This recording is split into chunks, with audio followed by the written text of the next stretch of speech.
फिर उन्हें software update किया है, मैनू ना समझाया है। आ वेख लो सैफल मलूक ते जनाब परियां साडे मगर आ गए ना नारान। ਖਵਾਤੀਨ ਨੂੰ ਹਰਾਸਾਂ ਕੀਤਾ ਹੈ, ਬਲਕਿ ਹਰਾਸਾਂ ਕਰਨ ਦੇ ਨਾਲ ਨਾਲ ਉਹਨੇ ਵੀਡੀਓ ਬਣਾ ਕੇ ਉਹਨਾਂ ਵਾਸਤੇ ਬਾਇਸੇ ਬੇਇੱਜ਼ਤੀ ਔਰ ਬਾਇਸੇ ਬੇਹੁਰਮਤੀ ਵੀ ਬਣਿਆ।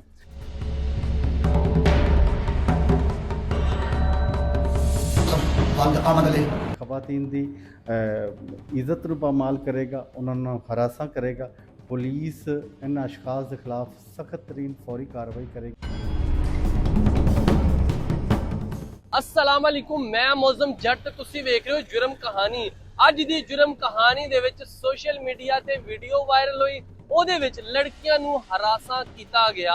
FIR दर्ज हुई है, FIR 22/5/2026 दर्ज हुंदी है, जिहदे विच मुलजम अरशाद जेड़ा गिरफ्तार हो गया है।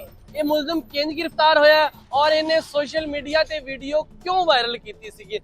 सैफल मलूक ते झील ते पहुंचदा है और उत्थे पिछे लड़कियां आ रही ने, वीडियो बनांदा है ਜਿਹਦੇ ਵਿੱਚ ਕਹਿੰਦਾ ਹੈ ਕਿ ਪਰੀਆਂ ਮੇਰੇ ਪਿੱਛੇ ਪਿੱਛੇ ਆ ਰਹੀਆਂ ਨੇ। ਪਰੀਆਂ ਤੋਂ ਬਾਅਦ ਪੁਲਿਸ ਨੇ ਕਿੰਜ ਇਸ ਮੁਲਜ਼ਮ ਨੂੰ ਗ੍ਰਿਫਤਾਰ ਕੀਤਾ, ਸਾਰੀ ਗੱਲਬਾਤ ਅੱਜ ਦੀ ਜੁਰਮ ਕਹਾਣੀ ਦੇ ਵਿੱਚ ਹੋਏਗੀ।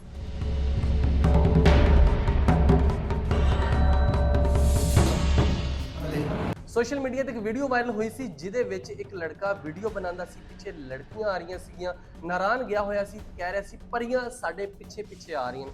ਲੜਕੀਆਂ ਨੂੰ ਹਰਾਸਾ ਕੀਤਾ ਜਾ ਰਿਹਾ ਸੀ, ਫੈਮਲੀਆਂ ਉੱਥੇ ਸੀਗੀਆਂ।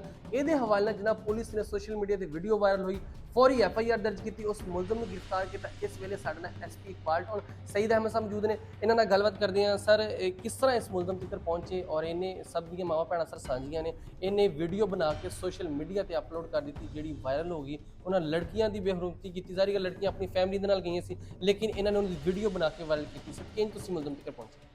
ਮੈਂ ਤੁਹਾਡੇ ਤਵੱਸਤ ਨਾਲ ਇਹ ਪੈਗਾਮ ਵੀ ਦੇਣਾ ਚਾਹੁੰਦਾ ਕਿ ਖਵਾਤੀਨ ਦੀ ਇੱਜ਼ਤ, ਬੱਚਿਆਂ ਦੀ ਜਾਨਾਂ, ਖਵਾਤੀਨ ਦੀ ਜਾਨਾਂ, ਇਹਨਾਂ ਦਾ ਤਹਫ਼ੁਜ਼ ਕਰਨਾ ਪੁਲਿਸ ਦਾ ਅਵਲੀਨ ਮਿਸ਼ਨ ਹੈ, ਅਵਲੀਨ ਫਰਜ਼ ਹੈ।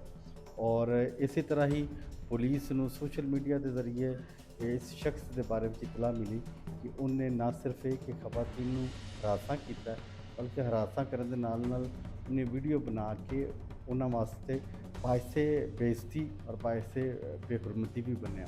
ਪੁਲਿਸ ਨੇ ਇਸ ਇਤਲਾਹ ਤੋਂ ਫੌਰਨ ਬਾਅਦ ਨਾ ਸਿਰਫ ਇੱਕ ਅੰਦਰਾਜਾ ਮੁਕੱਦਮਾ ਕੀਤਾ, ਬਲਕਿ ਮੁਲਜ਼ਮ ਯੂਸਫ ਨੂੰ ਫੌਰੀ ਤੌਰ 'ਤੇ ਗ੍ਰਿਫਤਾਰ ਕੀਤਾ ਔਰ ਗ੍ਰਿਫਤਾਰ ਕਰਕੇ ਆਇੰਦਾ ਉਹਦੇ ਖਿਲਾਫ ਕਾਨੂੰਨ ਦੇ ਮੁਤਾਬਕ ਸਖਤ ਤਰੀਨ ਸਜ਼ਾ ਦਿਲਵਾਈ ਜਾਏਗੀ।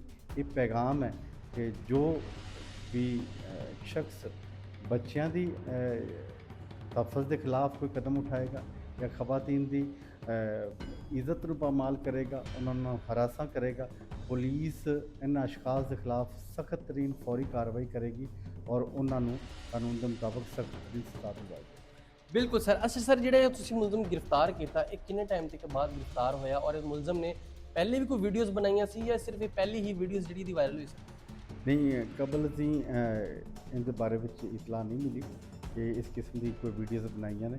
ਇਹ ਜਿਸ ਤਰ੍ਹਾਂ ਹੀ ਇਹ ਵੀਡੀਓ ਪੁਲਿਸ ਤੱਕ ਪਹੁੰਚੀ, ਇਸ ਵੀਡੀਓ 'ਤੇ ਅੰਦਰਾਜਾ ਮੁਕੱਦਮਾ ਕੀਤਾ ਗਿਆ ਔਰ ਉਹਨੂੰ ਵਿਦਨ 24 ਆਵਰਸ ਉਹਨੂੰ ਗ੍ਰਿਫਤਾਰ ਕਰਕੇ ਉਹਨੂੰ ਅਦਾਲਤ ਦੇ ਸਾਹਮਣੇ ਪੇਸ਼ ਕੀਤਾ ਗਿਆ। ਪਸੇ ਜ਼ਿੰਦਾਨ ਹੈ ਔਰ ਕਾਨੂੰਨ ਦੇ ਮੁਤਾਬਕ ਉਹਦੇ ਖਿਲਾਫ ਕਾਰਵਾਈ ਹੋਵੇਗੀ।